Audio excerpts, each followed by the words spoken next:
Last time we looked at one of only two people that Jesus said had great faith.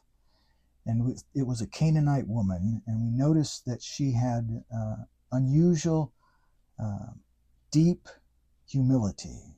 In several interactions with Jesus and his disciples, she evidenced a deep personal humility. Today we're going to look at her unusual spiritual insight. When she called out to Jesus, she said, "Lord, Son of David, have mercy on me, for my daughter is cruelly demon possessed." She called him Son of David.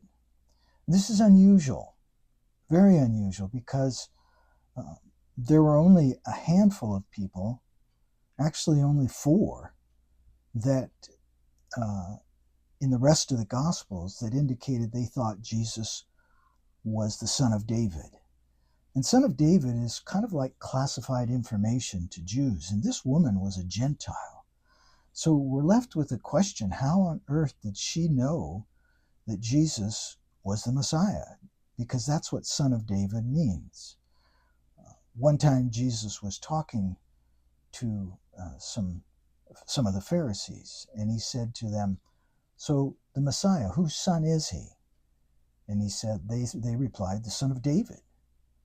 So everybody knew that he was the Son of David. When Jesus came into that everybody knew that the Messiah was the Son of David.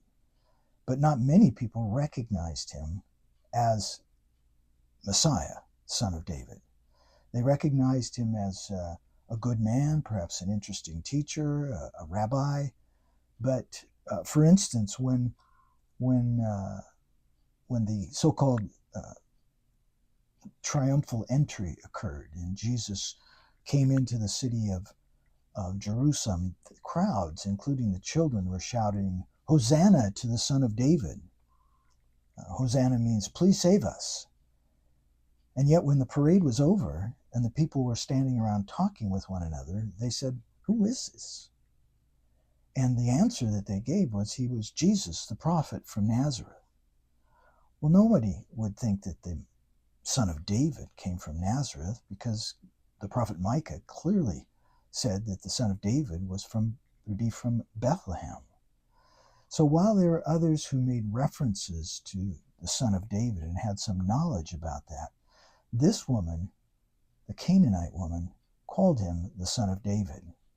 Now, where did she get that kind of insight? Where did she get that information?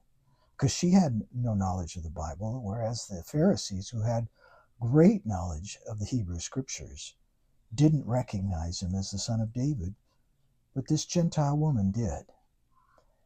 As I've hinted earlier, spiritual insight is a gift from God.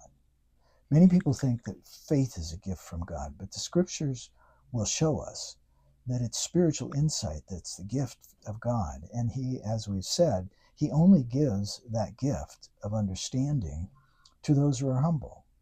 Even in secular contexts, we talked about how if you're teaching a class, say mathematics, and you're trying to introduce a new concept, if you have a student who acts like and thinks that he knows it all already, he cannot be taught. He cannot learn anything.